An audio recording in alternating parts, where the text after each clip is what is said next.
Hi everybody, today I'm talking with Rosalba Courtney, who is currently in Australia and will be soon coming to the United States to teach an FMS course. She has over 35 years of experience as an osteopath, got her PhD in breathing, which is today's topic. And is there anything else you want to say about you? Oh, Matt, that's pretty good. Yeah, I'm an osteopath, and I've been working with breathing for a really long time. Probably started really getting deeply into the whole breathing thing in the early 90s. And I practice, I see patients, I do a lot of breathing work. I assess patients for breathing dysfunction. I run little breathing groups for patients, for children and adults, and different sorts of conditions.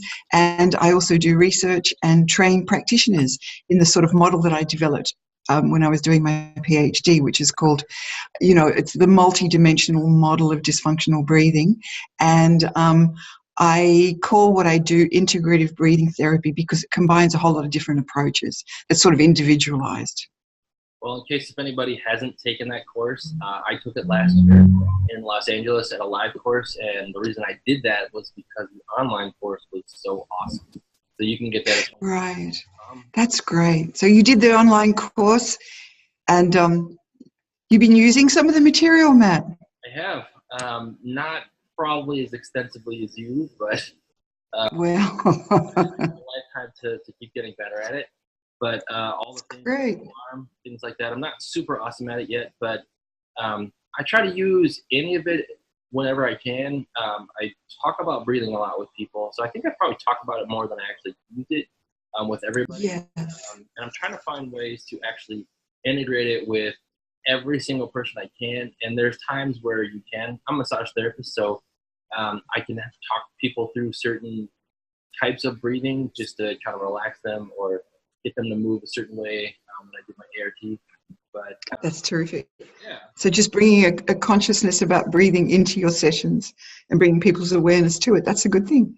So the most interesting thing is I have to be really careful about how I word take a deep breath for people, because the first thing they tend to do, and you pointed this out in the online courses, they tend to just pop up. So if anybody's ever seen a pufferfish, they blow up.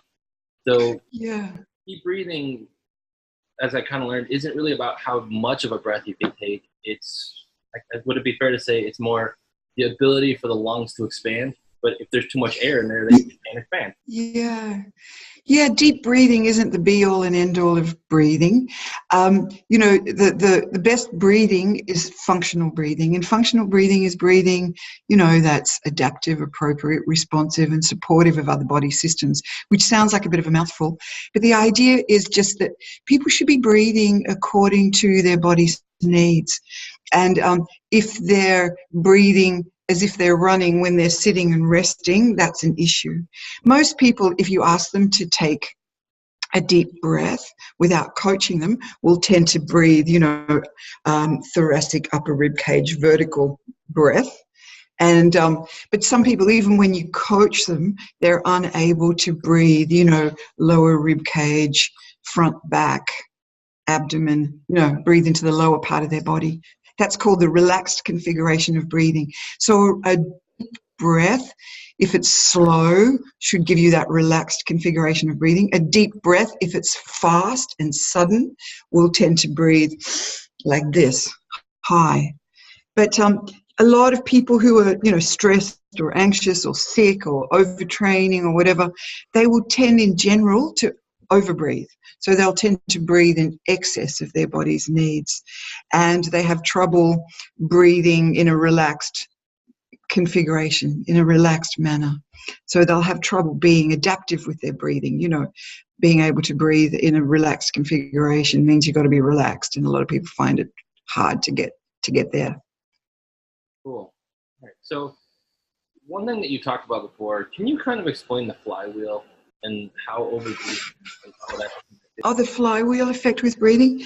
Yeah, people whose breathing control has been sort of overstimulated, the breathing control system has been overstimulated for a long time, will sometimes really become disrupted in how they chemically regulate their breath. So normally when a person, is breathing, they will be taking in oxygen and breathing out CO2. And when you're healthy, all of that will be imbalanced.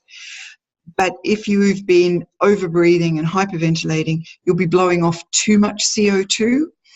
And over time, the homeostasis of breathing becomes disrupted. So you end up with a depletion of bicarbonate, and the pH of the cell changes.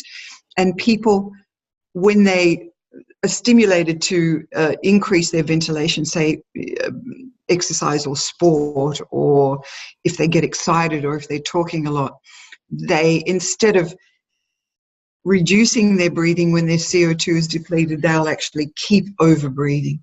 So there's a test for that. It's called the hyperventilation provocation test. And you'll get people, while you're measuring their CO2, you'll get them to breathe, big breaths like this till they drop their CO2 down to around 20.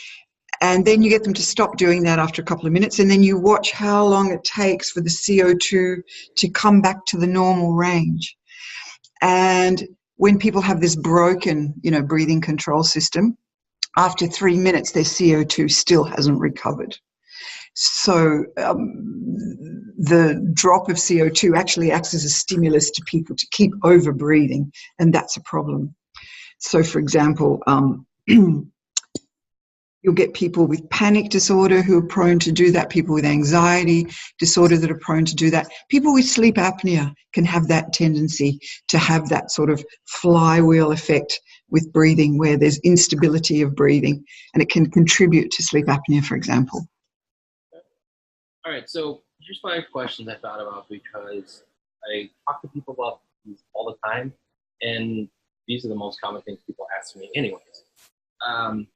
But I guess probably answered this bit already, but what's the biggest misconception about breathing? You already said that it's not about basically how deep you breathe, but... Yeah. The biggest misconception about breathing is, well, there are many. A lot of people think that your breathing should always be regular, even, deep, diaphragmatic, that you should be breathing like a little robot, the same all the time, super smooth. And I think the thing about breathing is that the healthiest breathing is really breathing that's, supporting all the different functions in the body that are connected with breathing. There are many, many functions connected with breathing. So posture and motor control is connected with breathing. Speech and vocalization is connected with breathing. Cardiac regulation, the regulation of blood pressure and heart rate is interconnected with breathing. And then, people also change their breathing for their various levels of arousal. So, if you're stimulated, angry, upset, you'll breathe in a particular way. If you're relaxed, you'll breathe in a particular way. So your breathing's interacting with all of those different things. And, sometimes I see people who have done breathing training. I'm just thinking of someone who I saw earlier this week who has been very, very ill with a chronic sort of Lyme-like illness. And he's been really working on calming himself down, managing his energy, conserving his strength, and his life has become more and more limited. And he really kind of breathes in this very, very sort of controlled way all the time. And when I was testing his breathing, what I found was that he really couldn't sort of increase his breathing or breathe up into his chest when he needed to, or adapt and change his breathing. He was so over-controlling his breath that it meant that his body wasn't getting the kind of balance in his autonomic nervous system, the sympathetic, parasympathetic balance that you like to see. And, there are many, many healing methods in the world, and some of them use strong breathing. And even for immune regulation, for controlling the inflammatory response, there's research out there showing that some of the strong forms of breathing, the big breathing, like Wim Hof type breathing or Sudarshan Kriya type breathing, that they actually help cytokines to normalize, the inflammatory response to normalize, and the immune system to go up. So with this particular patient, what I've been doing is actually just getting him very carefully to work with a range of different rhythms of breathing so that the breathing can teach his nervous system how to kind of not just be in scared, mouse, withdrawn mode, but to, you know, give his system a bit of a workout.